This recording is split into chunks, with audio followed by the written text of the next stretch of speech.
Kita lanjutkan kembali perbincangan Kang Denny. Kalau melihat hasil dari temuan SMRC sendiri, ini kalau dapat dipetakan, kalau head to head antara Anies Baswedan dan juga Ridwan Kamil, ini kan poinnya tidak begitu jauh ya sebenarnya, hanya 8 poin. Ya. Sedikit sekali begitu.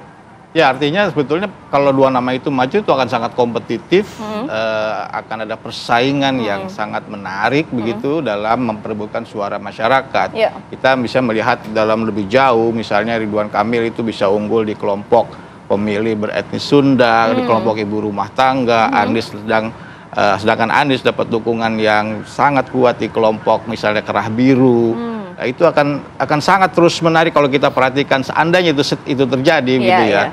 Dan selisih 8 poin itu statistically insignificant karena sampel survei ini kan sekitar 500 responden. Artinya butuh selisih sekitar 9% lebih untuk bisa mengatakan Anies bisa meyakinkan unggul dalam pilkada DKI ketika survei dilakukan. Itu artinya survei pun sebetulnya tidak bisa disimpulkan Anies memang unggul nih dari Ridwan Kamil, tapi tidak itu. Yang bisa disimpulkan adalah dua nama itu akan sangat ketat sekali kalau bersaing. Itu yang bisa kita tangkap dari hasil survei kemarin gitu ya. Cuma sayang sekali misalnya kemungkinan itu tidak akan terrealisasi. Tidak ada head to head begitu ya? Head to head masih mungkin, artinya tapi lawannya bukan dari calon dari partai atau Anies Baswedan mungkin tidak akan bisa maju, walaupun PDI Perjuangan tadi kita lihat masih berupa cari teman, tapi kelihatannya udah wassalam gitu ya, karena udah 12 partai, 12 itu termasuk yang nggak punya kursi loh. Jadi yang punya kursi kan nggak sebaik 12, Gelora nggak ada kursi, ada di situ semua. Tinggal PDI Perjuangan cuma 15 kursi, butuh 7 kursi itu tidak ada kesempatan untuk bisa memajukan calon di luar di luar Ridwan Kamil. Dan itu sebenarnya kita sangat sayangkan ya. Pada dasarnya demokrasi itu kan pada dasarnya persaingan putra-putri terbaik bangsa. Nah, ada kata persaingan di sana yang artinya ada tokoh-tokoh yang maju itu sebaiknya bukan hanya satu, bahkan dua pun kurang. Sebaiknya kalau bisa lebih banyak lebih baik di sana, karena itu ada kesempatan bagi masyarakat untuk bisa memilih yang terbaik. Nah, yang terbaik itu bukan hanya ketika dalam proses memilih, tapi juga dalam proses pencalonan. Masyarakat seharusnya dilibatkan, aspirasinya didengarkan, begitu ya.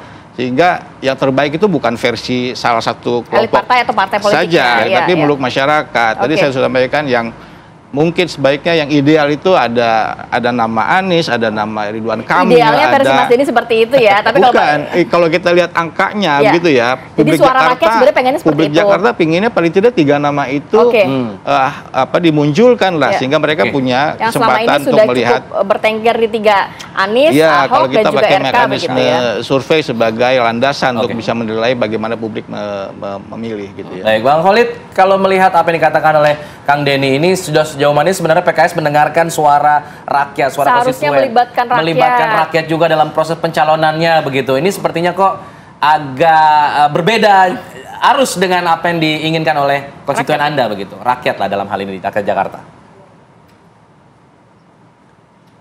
Proses di Partai Keadilan Sejahtera, kita memiliki anggota-anggota dewan di DPRD Jakarta.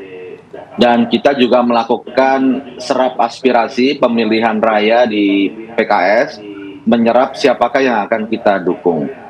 Dan itu prosesnya sudah lama, itulah kemudian kita muncul di opsi yang pertama, yaitu Pak Anies dan kader kita, yaitu Bapak Sohibul Iman. Dan itu sudah kita deklarasikan secara resmi.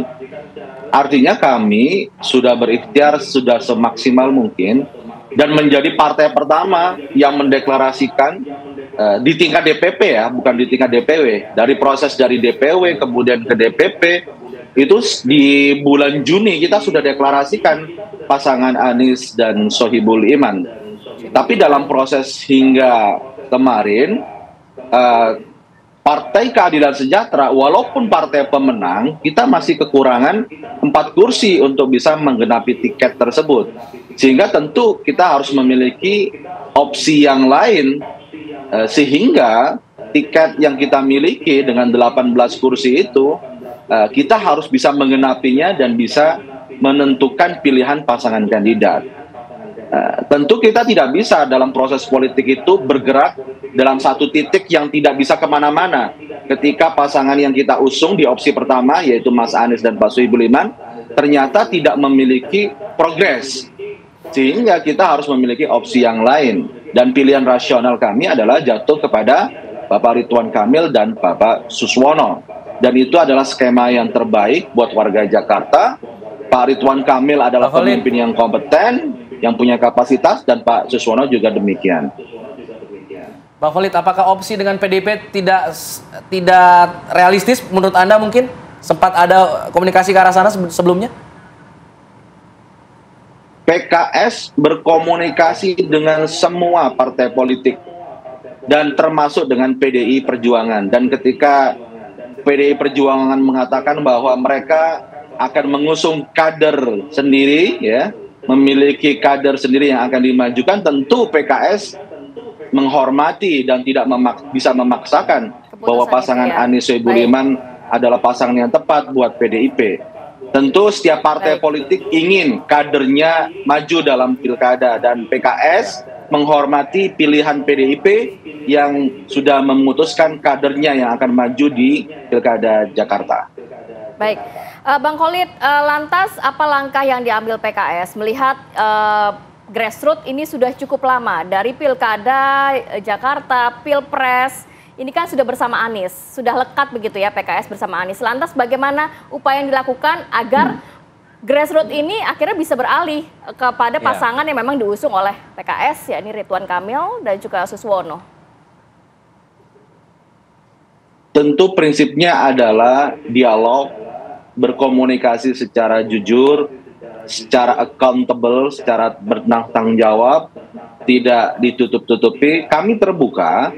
DPP PKS sering menerima kedatangan para tokoh masyarakat, kepada tokoh agama, kemudian juga para relawan Mas Anies, mereka datang.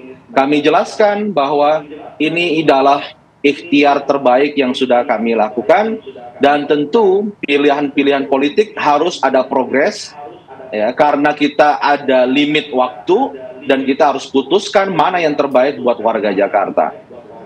Dan ketika kita sampaikan secara transparan, secara dewasa dan terbuka kepada masyarakat, mereka insya Allah bisa memahami pilihan politik dari Partai Keadilan Sejahtera.